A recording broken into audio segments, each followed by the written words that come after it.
Hello, ladies and gentlemen. It's your guy here, J.A.G The Expressive Filmmaker.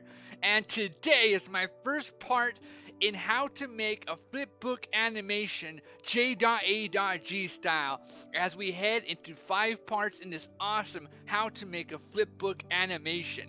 We're going to kick it off with what is a flipbook animation and the supplies you'll need to make your very own flipbook animation. So let's get to this. A flipbook, also called a flick book, is a booklet with a series of images. These images are drawn on a page that gradually change from one page to the next, so that when the pages are viewed in quick succession, the images appear to animate by simulating motion or some other change. But how can a measly book of bunches of images and pages be suitable for animation by a flick of the thumbs? Primitively, in its origin form, a flipbook is an actual book, and each page is a static image. The reader flips through all of the pages at an even pace, resulting in a short, animated movie.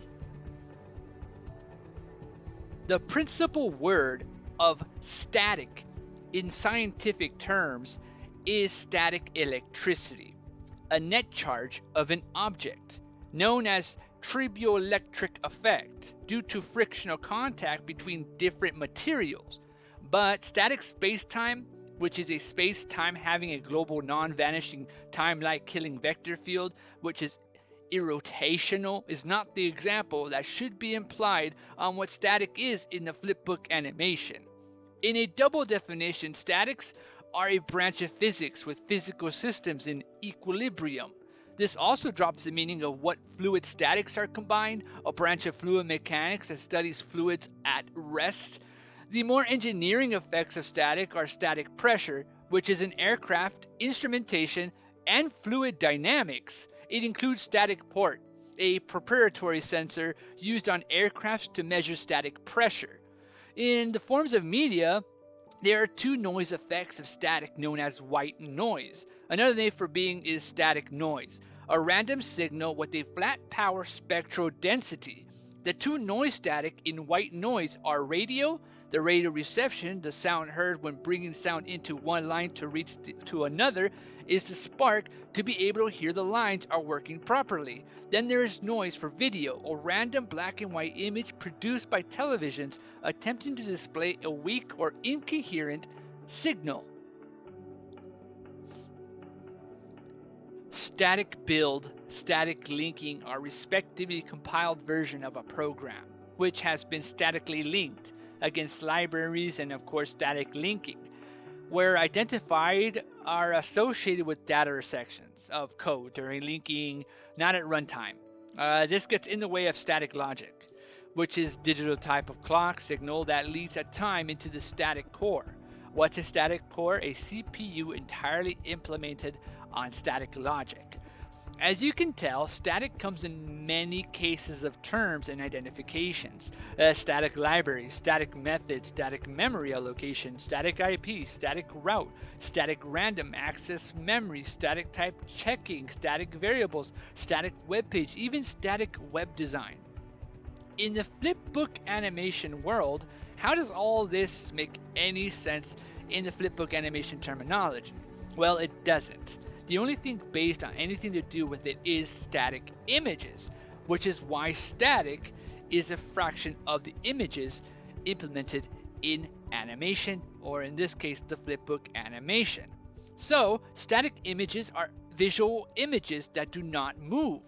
They include greeting cards, CD covers, comics, cartoons, charts, collages, models, dioramas, newspapers, and print advertisements. Now we're actually getting somewhere, right? And that is that the flipbook, as it's known, is the most simple of optical toys, since its use does not need specific equipment.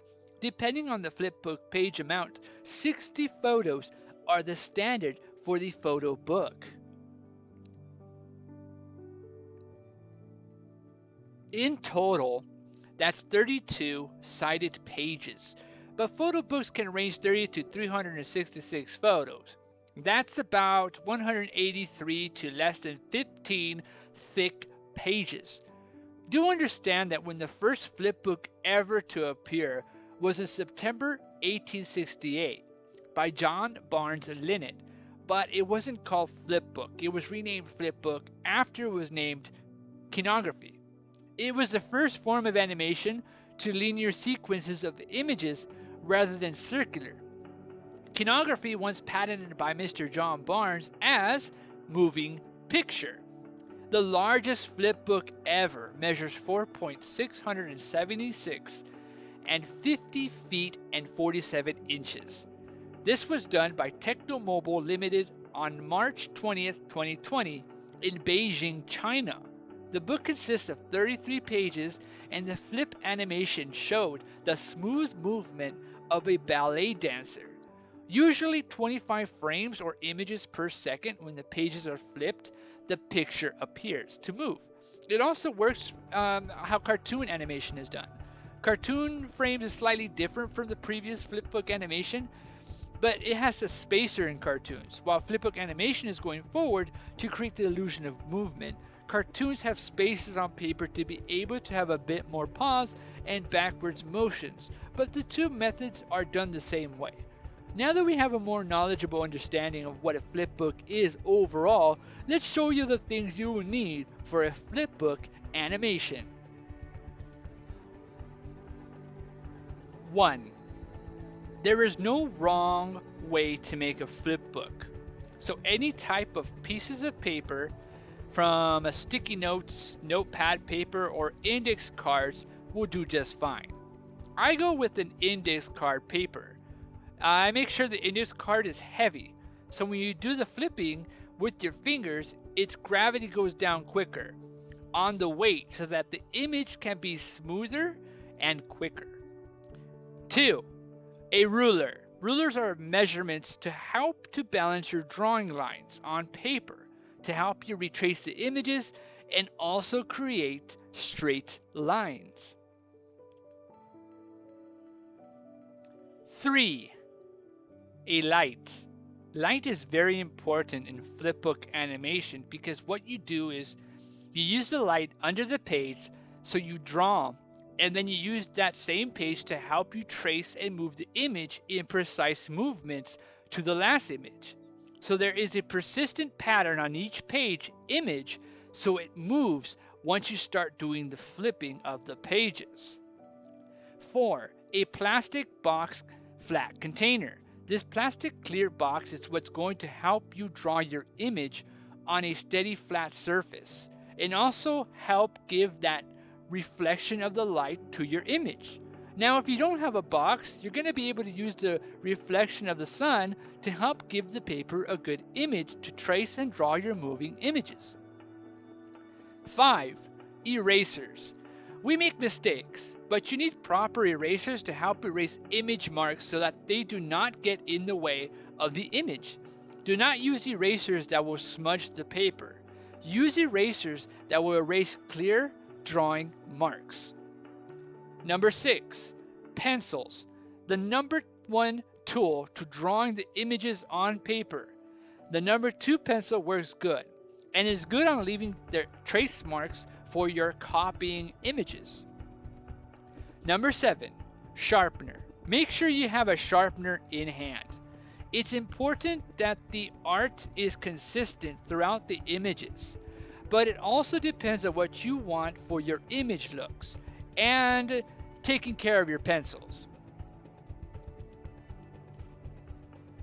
Number 8. Ink pens. The ink pens are used after the pencil process. It helps give the image a more bold pop-out look for your image and gives it a clean look of inky shine that you need to make it stand out as a flipbook animation.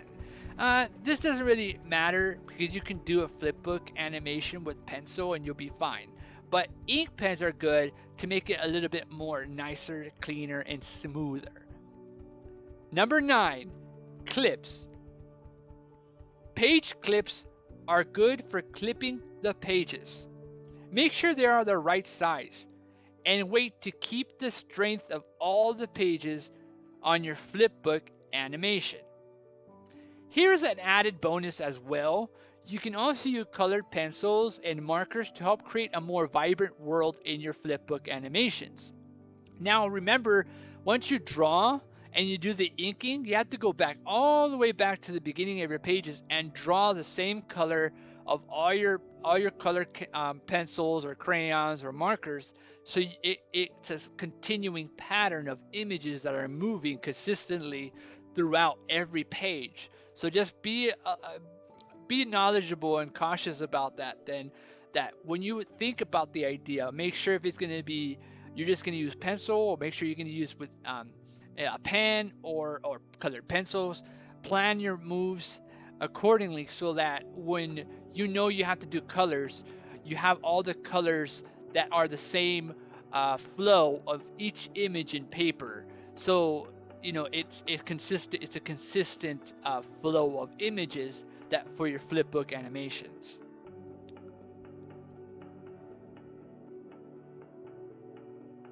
Well, that's it for this video, ladies and gentlemen. I'm very excited to be sharing with you guys how to make a cool flipbook animation. It's going to be awesome. Please leave a like on this video and share it. It will help the channel tremendously. Subscribe to my channel so you don't miss any of my videos. Also, comment down below, have you ever done a flipbook animation? And if you have, please let me know what was your experience. And if you have not, hopefully this video helps you to do your very own flipbook animation. I hope that this video can inspire you to do just that, your own flipbook animation. Thank you guys for watching the video. This is J.A.G the Expressive Filmmaker, and I'll see you all next time.